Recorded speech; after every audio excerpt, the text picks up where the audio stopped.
عرض محمد کو گرفتار کر کے ملازمت سے بھی برطرف کر دیا گیا ہے۔ پولیس اہلکار نے گولیاں مارتے ہوئے کہا کہ اس نے ہمارے بچوں سے جھگڑا کیا، پھر ملزم کو پکڑ کر 3 سے 4 گولیاں ماری۔ انہوں نے بتایا کہ ایس پی نے قانونی کارروائی کے لیے ورثا کو بلا لیا تاکہ اہلکار کے خلاف مقدمہ بھی درج کر لیا جائے۔ یہ بے نظیر بھٹو کی برسی کے روز یہ واقعہ پیش آیا تھا جس میں کمبر شہداد کوٹ سے تعلق رکھنے والے ملزم کے حملے میں پولیس اہلکار زیب جتوئی زخمی ہوا تھا۔ تو اب وہ جو ملزم ہے وہ گرفتار ہو گیا ہے، اور پولیس بتا رہی ہے کہ صرف اتنا تھا کہ بچوں کی لڑائی تھی اور اس پر وہ معافیا مانگتا رہا کہ مجھے معاف کر دیں، لیکن اس ظالم نے پاس کھڑے ہو کے 8 بچوں کے باپ کو سرعام گولیاں مار کے قتل کر دیا۔ یہ پولیس کا ایک طرف پولیس کا ملازم تھا اور ایک طرف پیپلز پارٹی کا کارکن اور ایک عام شہری تھا جس کو قتل کر دیا گولیاں مار کے، جو انتہائی افسوسناک واقعہ ہوا۔ وہیں پہ ہری پور ضمنی انتخابات سے متعلق پاکستان تحریک انصاف کے وزیر اعلیٰ خیبر پختونخوا کے معاون خصوصی کو وضاحت کا نوٹس جاری کر دیا۔ الیکشن کمیشن آف پاکستان نے نوٹس میں کہا گیا کہ ہری پور ضمنی انتخابات سے متعلق شفیع اللہ جان کے الیکشن کمیشن پر الزامات غلط اور گمراہ کن ہیں۔ شفیع اللہ جان 7 روز میں اپنی پوزیشن کی وضاحت کریں۔ اس حوالے سے اب ایک ادارہ ہے اس کے اوپر الزام لگایا گیا ہے، وہ ادارہ خود مدعی بھی ہے اور خود جج بن کے نوٹس بھی جاری کر رہا ہے الیکشن کمیشن آف پاکستان کہ آپ نے ہمارے اوپر دھاندلی کا الزام لگایا ہے، تو آئیں آپ ہمیں جواب دیں، آپ ہمیں وضاحت دیں، 7 روز میں اپنی پوزیشن کی وضاحت دیں۔ انہوں نے عظمیٰ بخاری سے متعلق بھی کوئی سٹیٹمنٹ دی تھی، اور چونکہ وہ بڑے ایکٹیو ہیں اور بڑے بہادری سے ان کی سٹیٹمنٹس آتی ہیں، ایک سٹیٹمنٹ انہوں نے جو دی عظمیٰ بخاری سے متعلق وہ انتہائی غلط تھی، جس غلطی کو انہوں نے خود تسلیم کیا اور اس کو واپس لے لی اپنی سٹیٹمنٹ۔ اب ان کو بلا لیا گیا ہے کہ نوٹس میں کہا گیا کہ تصدیق شدہ شواہد پیش کریں ورنہ قانون کے مطابق کارروائی کی جائے گی۔ نوٹس کے مطابق شفیع اللہ جان نے الزام لگایا کہ فارم 47 اسلام آباد سے جاری ہوئے، فارم 45 کو اپلوڈ نہیں کیا گیا۔ الیکشن کمیشن نے معاملے کا جائزہ لیا تاہم کوئی شواہد نہیں ملے۔ الیکشن کمیشن پہ یہ الزام ہے کہ آپ نے فارم 47 اسلام آباد سے جاری کیا اور فارم 45 آپ نے اپلوڈ ہی نہیں کیا۔ الیکشن کمیشن کہتا ہے ہم نے خود انکوائری کی، اپنے اوپر الزام ہے، ہم نے خود انکوائری کی۔ نو ون جج آف ہز اون کاز، کہ کوئی اپنی کاز کا جج نہیں ہو سکتا۔ یہاں کیا ہے، وہ کہتے ہیں ہم نے انکوائری کی، ہمیں کوئی شواہد نہیں ملے۔ اب آپ بتائیں، ہمارے اوپر الزام ہے، آپ آئیں ہمیں وضاحت دیں، اور اگر آپ وضاحت نہیں دے پائیں گے تو ہم جو ہے وہ آپ کے خلاف قانونی کارروائی کریں گے۔ یہ بیان الیکشن کمیشن کو بدنام کرنے کی کوشش معلوم ہوتا ہے۔ تصدیق شدہ شواہد کے بغیر ایسے بیان غیر ضروری الجھاؤ پیدا کرتے ہیں۔ نوٹس میں مزید کہا گیا کہ اس سے انتخابی عمل پر عوام کے اعتماد کو نقصان پہنچتا ہے۔ شواہد پیش نہیں کیے جاتے تو اس نتیجے پر پہنچیں گے کہ الزامات بغیر کسی بنیادی حقائق کے تھے۔ ایسی صورت میں الیکشن کمیشن قانون کے مطابق کارروائی کرے گا۔ یہ الیکشن کمیشن آف پاکستان کی جانب سے جاری کر دیا گیا ہے کہ جی ہر صورت آپ آئیں اور بتائیں اور کیوں نہ آپ کے خلاف کارروائی کی جائے۔ اور چونکہ جس کے اوپر الزام ہے وہ بلا رہا ہے، وہ کہتے ہیں ہم نے انکوائری کی ہے، کوئی شواہد نہیں ملے، آپ آئیں وضاحت دیں، نہیں تو ہم ہی آپ کے خلاف کارروائی کریں گے۔ یہ الیکشن کمیشن آف پاکستان نے ان کو پریس نوٹس جاری کیا۔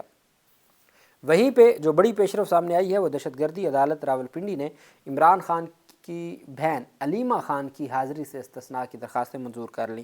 دہشت گردی عدالت کے جج امجد علی شاہ جو راولپنڈی کی دہشت گردی عدالت کے جج ہیں، انہوں نے 26 نومبر کے احتجاج پر تھانہ صادقہ آباد میں درج مقدمے کی سماعت کی۔ پروسیکیوٹر سید ظہیر شاہ پروسیکیوشن ٹیم کے ہمراہ پیش ہوئے۔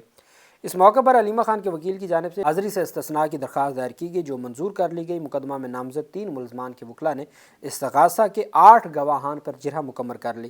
عدالت نے علیمہ خان سمیت 8 ملزمان کو گواہان کے بیان پر جرح کرنے کا آخری موقع دے دیا اور کہا کہ آئندہ سماعت پر جرح مکمل نہ کرنے پر سرکاری وکیل مقرر کیا جائے گا۔ 8 گواہان ہیں، اس پر جو انہوں نے اپنے بیانات قلم بند کروائے ہیں، اور 8 گواہوں نے، ٹوٹل 10 ملزمان ہیں۔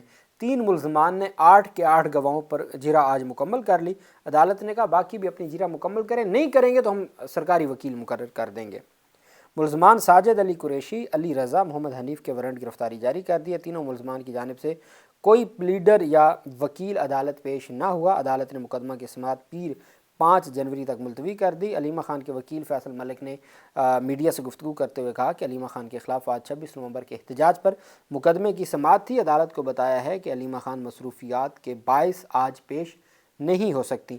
وکیل فیصل ملک نے کہا کہ علیمہ خان کی ایک دن کی حاضری سے استثناء کی درخواست جمع کرائی ہے، عدالت سے استدعا کی کہ ہمیں 7 جنوری کی تاریخ دی جائے۔ علیمہ خان کی ہدایات ہیں کہ عدالت میں جو بھی کارروائی ہو ان کے سامنے ہو۔ عدالت کے علم میں لایا ہوں کہ علیمہ خان اگلی تاریخ پر پیش ہوں گی، اور انہوں نے کہا جی کہ ہمیں 7 جنوری تک کے لیے موقع دیں، اور جو بھی کارروائی ہوگی وہ علیمہ خان خود اس میں پیش ہوں گی۔ لیکن عدالت نے 7 جنوری کی تاریخ نہیں دی، بلکہ عدالت کی جانب سے 5 جنوری کی تاریخ دی گئی، اور عدالت نے ساتھ یہ بھی کہا کہ اگلی تاریخ پر آپ کریں، اپنے جرا کریں، نہیں تو ہم سرکاری وکیل مقرر کر دیں گے۔